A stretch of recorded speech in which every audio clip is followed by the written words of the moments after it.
हरे कृष्णा, जय जय श्री राधे। मित्रों, फिर से स्वागत है आपका मेरे यूट्यूब चैनल श्री राधे पर। तो फ्रेंड्स, कैसे हैं आप सब? आई होप आप सब बहुत ही अच्छे, बहुत स्वस्थ होंगे। और फ्रेंड्स, आज जो है कार्तिक स्नान का 11वां अध्याय हम पढ़ने जा रहे हैं। हमने धूप दीप दिखा दिए हैं, पूजा आचमन कर लिया है।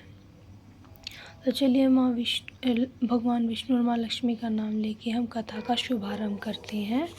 तो चलिए पढ़ते हैं कार्तिक स्नान का 11वां अध्याय। एक समय नारद जी व्यास जी से पूछने लगे कि हे व्यास जी, गृहस्थाश्रम सब आश्रमों से उत्तम क्यों माना गया है? तब व्यास जी ने कहा, जैसे सब नदियाँ समुद्र में आश्रय पाती है, सब जीव माता का आश्रय पाकर ही जीवित रहते हैं। 6 प्रकार के भिक्षुक, ब्रह्मचारी, सन्यासी, विद्यार्थी, गुरु पूजक, यात्री तथा जीविका रहित ये सब गृहस्थों का ही आश्रय पाते हैं। फिर व्यास जी बोले, हे नारद, अब तुम अति पुण्य देने वाले एक पुरातन इतिहास सुनो। उत्तानपाद राजा नाम का राजा का पुत्र उत्तम था, जो बड़ा बलवान और मदिरा पीने वाला था। उसने बहुला नाम वाली स्त्री के साथ विवाह किया और राजा रानी दोनों ही अति प्रेम के साथ रहने लगे। एक समय राजा ने वैश्य का नृत्य देखते हुए मदिरा पान किया। रानी को भी मदिरा पान के लिए कहा, परंतु रानी ने उसका कहना नहीं माना। इस पर राजा ने क्रोधित होकर अपने अनुचरों को आज्ञा दी कि वह रानी को किसी निर्जन वन में छोड़ आए।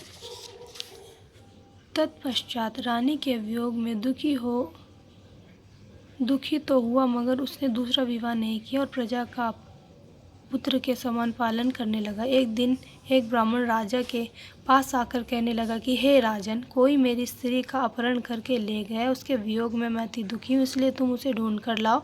राजा कहने लगा कि महाराज, मैं नहीं जानता कि आपकी स्त्री कौन, किधर और कहाँ ले गए हैं, अतः मैं आपकी स्त्री कैसे ढूंढ कर ला सकता हूँ? ब्राह्मण कहने लगा, राजन, छठा भाग लेकर आप प्रजा के रक्षक हैं। मेरी स्त्री घर में सो रही थी, वहाँ से उसे कोई हर के ले गया है, अतः अब आपका कर्तव्य है कि आप उसे कहीं से ढूंढ कर लाए। तब राजा ने कहा, हे विप्र, मैंने तुम्हारी स्त्री को कभी देखा तो नहीं, वह कैसे स्वभाव वाली है? तब ब्राह्मण बोला कि वह यद्यपि कठोर वचन बोलने वाली, कुरूपा, काले रंग की तथा कर्कश स्वभाव वाली है, परंतु मैं उसकी कोई निंदा नहीं करता, क्योंकि वह मेरी पत्नी अर्थात अर्धांगिनी है। तब राजा कहने लगा कि जब तुम्हारी स्त्री ऐसी कुरूपा और क्रूर स्वभाव वाली है, तो तुम उसे लेकर क्या करोगे? मैं अति सुंदर और कल्याणकारी दूसरी स्त्री लाकर दे सकता हूँ। ब्राह्मण कहने लगा कि हे राजन, मेरी स्त्री मेरे धर्म और कर्म की अर्धांगिनी है, उसकी रक्षा करना मेरा परम धर्म है।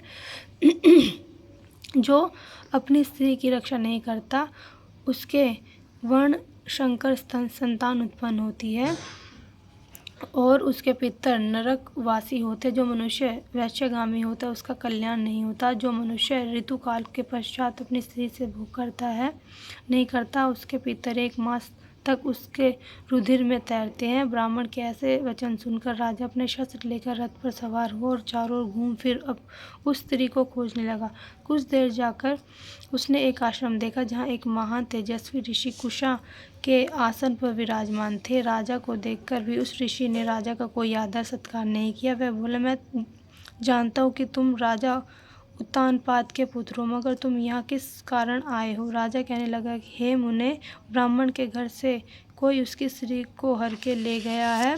मैं उसकी खोज में इधर उधर आया हूँ, परंतु अपने अर्घ्य आदि कुछ भी नहीं दिया और ना ही किसी का सत्कार किया। का क्या कारण है? ऋषि ने उत्तर दिया, राजन, तुम अर्ध योग्य हेतु हुए भी इस समय उसके पात्र नहीं हो, क्योंकि तुमने अपनी निरपराध स्त्री को वन में त्याग दिया, जहाँ स्त्री का यह धर्म है कि वह तन मन धन से अपने पति की सेवा करे तथा उसकी आज्ञा का पालन करे। वह पुरुष का भी धर्म है कि अपनी पत्नी स्त्री का यथोचित सम्मान करे। जिस घर में स्त्रियों का मान होता है, वहाँ पर देवताओं का वास होता है। जहाँ स्त्रियों का अनादर होता है, वहाँ कभी सुख शांति नहीं रह सकती। इतना सुन राजा लज्जा युक्त हो पूछने लगा कि हे भगवान, आप भूत, भविष्य और वर्तमान तीनों काल के जानने वाले हैं, इसलिए कृपा करके बतलाए कि ब्राह्मण की स्त्री को कौन कहाँ हर के ले गया। ऋषि कहने लगे कि हे राजन, अदिति का पुत्र बलाक नामक राक्षस उस ब्राह्मणी को उत्पलावर्त वन में हर कर ले गया।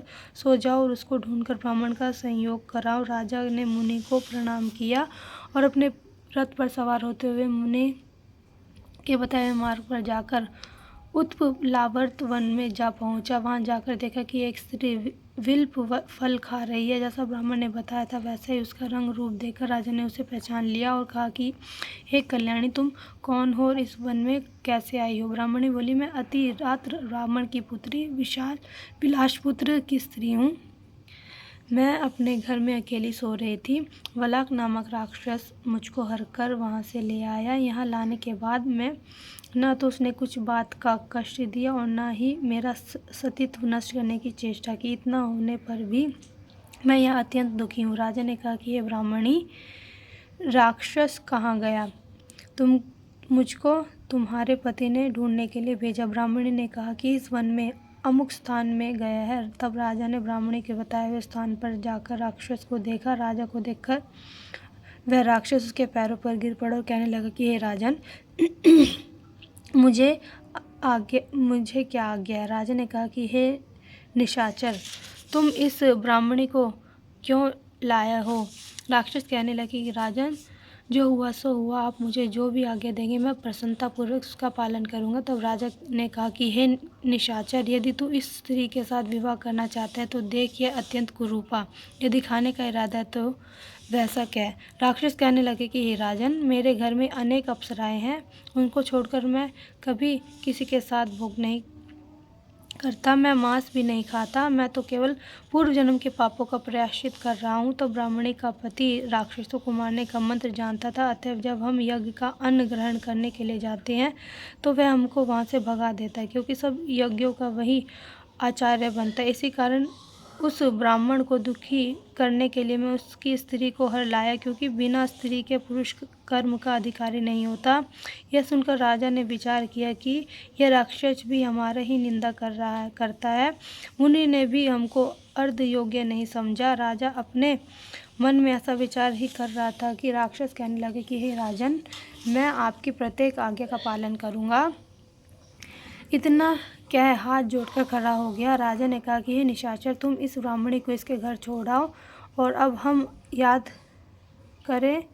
जब हम याद करें हमारे पास आ जाना। राजा की आज्ञा पाते ही राक्षस उस ब्राह्मणी को उसके घर छोड़ने चला गया। राजा सोचने लगा कि मैं अपनी निर्दोष स्त्री को घर से मैंने निकाल दिया।